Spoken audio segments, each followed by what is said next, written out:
oh mon enfant ne m'écoute pas, oh mon enfant ne fait jamais ce que je dis, oh mon enfant vraiment c'est extrêmement difficile de faire quoi que ce soit avec lui. Alors comment discipliner son enfant? Beaucoup de parents ont ce problème là qu'ils n'arrivent pas à vraiment avoir une discipline avec leurs enfants et se demandent comment faire pour améliorer la discipline chez mon enfant. Déjà c'est important de comprendre que en fonction de l'âge de l'enfant, ce sera déjà difficile d'avoir entre parenthèses la discipline que le parent veut que l'enfant ait, mais aussi nous allons d'abord voir en général c'est quoi la discipline et ce que le parent sous-entend quand il dit mon enfant n'est pas discipliné. Et la discipline d'abord c'est quoi? Si je me lève tous les matins à 6 heures, dans ce cas je vais dire j'ai une discipline en ce qui concerne me réveiller chaque matin à 6 heures. Donc la discipline c'est notre habilité à faire des choses de façon consécutive sans toutefois discuter ou bien sans toutefois compromettre cela. C'est ça la discipline. Faire quelque chose de façon répétitive à un intervalle donné. C'est ça la discipline. Mais majoritairement, quand les parents disent mon enfant n'a pas de discipline, c'est parce que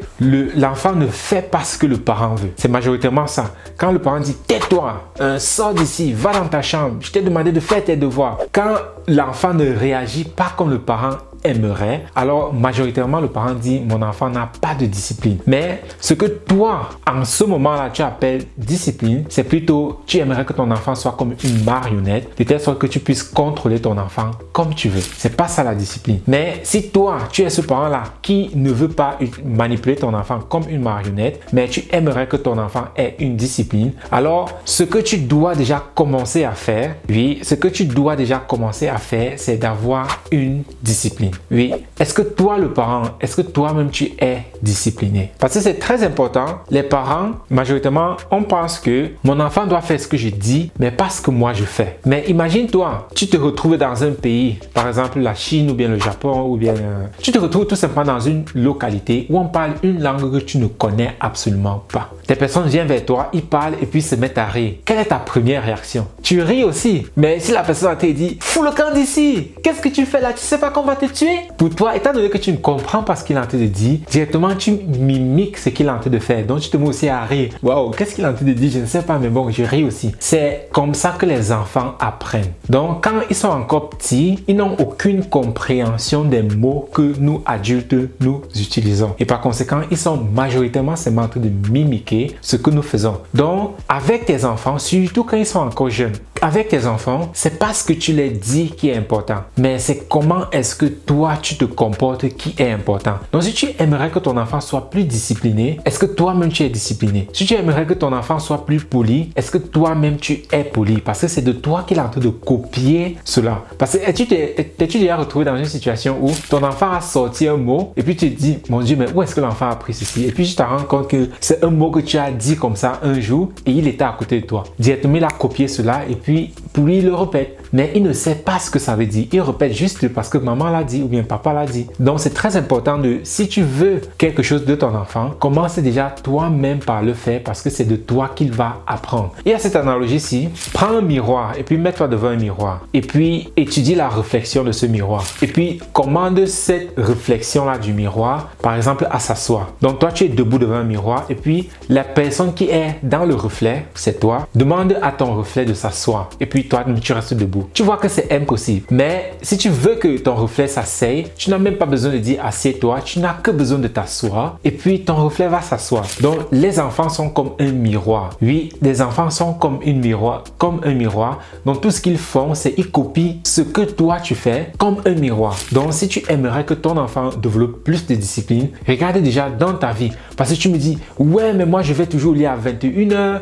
Donc pourquoi est-ce que mon enfant ne va pas lire à, par exemple, 19h? Quand je dis tu dois aussi avoir la discipline, c'est pas par exemple parce que toi tu vas tous les jours au lit à 22h que tu aimerais que ton enfant aille aussi au lit à 20h et puis tu dis ah mon enfant n'a pas cette discipline là et puis tu dis non moi j'ai la discipline d'aller me coucher au lit à 21h. Mais oui, tu as peut-être la discipline dans ce niveau là, dans ce domaine là, mais quel autre domaine dans ta vie est-ce que tu n'as pas de discipline? Peut-être tes finances, peut-être avec les personnes autour de toi. Donc cherche vraiment où tu n'as pas de discipline, corrige cela et puis tu vas voir voir comment ton enfant va copier cela. Ils sont comme des miroirs. Donc si tu aimerais que ton enfant soit plus discipliné, commence déjà à regarder par toi-même. Est-ce que moi, je suis discipliné? Et cette maman-là, qui tout à l'heure, comme j'ai expliqué, disait que waouh, même la façon dont mon enfant se met en colère, c'est comme ça que moi je le fais. Donc une fois qu'elle a commencé à voir cela, elle a commencé à voir tous ces petits défauts chez son enfant. C'est comme ça donc qu'elle a commencé toujours à changer en temps réel la façon dont elle se comporte. Donc tout ce qu'elle voyait son enfant faire qui ne lui plaisait pas, déjà elle regardait, ok, comment est-ce que moi je fais ces choses-là? Et plus elle se rendait compte que waouh, c'est comme ça que moi-même je me comporte. Donc plus elle changeait ces petits trucs-là, c'est comme ça qu'elle a commencé à voir comment le comportement de son enfant a commencé à changer. Donc son enfant a commencé à plus l'écouter, son enfant a commencé à faire plus ce qu'elle attendait de son enfant. Et pour elle, elle était vraiment étonnée de dire, mais je ne comprends pas. J'ai juste changé ça chez moi,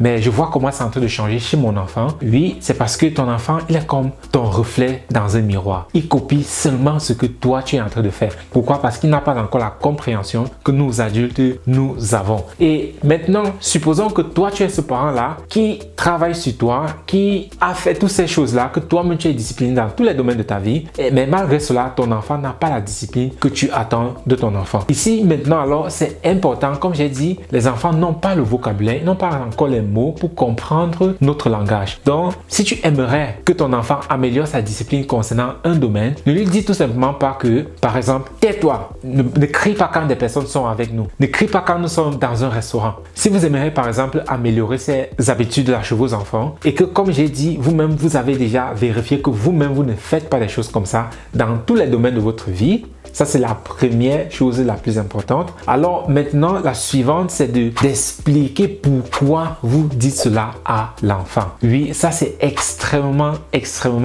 important. Lui expliquer pourquoi est-ce que vous êtes en train de lui dire cela. Parce que comme j'ai dit, ils ne comprennent pas ce que nous comprenons. Par conséquent, quand vous lui dites seulement, ne crie pas autour des personnes, ne crie pas quand nous sommes dans un restaurant, pour lui, c'est pourquoi je ne dois pas crier. On crie, même quand nous sommes à la maison. Quand nous sommes à la maison, on crie. Mais pourquoi est-ce que ici, je ne dois pas crier? C'est là maintenant que c'est important de lui expliquer que, en fait, à la maison, tu peux crier parce que nous sommes entre nous. Mais ici, nous sommes dans un restaurant, il y a d'autres personnes. Et si tu cries, ça va gêner ces autres personnes-là, ou bien ça va les mettre mal à l'aise. Voilà pourquoi je te demande de ne pas crier ici. Mais quand nous sommes à la maison, quand nous sommes dans un terrain de jeu, tu peux crier comme tu veux. Donc, expliquer comme ça à l'enfant va lui permettre de comprendre aussi ce que vous attendez de l'enfant. Parce que si vous n'expliquez jamais rien à votre enfant, il ne va jamais rien comprendre de la vie. Il sera toujours comme une marionnette. Et vous, le parent, vous serez toujours stressé parce que vous avez dit, mais mon enfant ne comprend absolument rien. Oui, parce que vous ne prenez pas la peine de lui expliquer toutes choses. Voilà pourquoi nous mettons énormément l'accent sur développer le vocabulaire de votre enfant. Parce que ce n'est que quand vous développez son vocabulaire que vous êtes en mesure de lui expliquer quelque chose et il comprenne.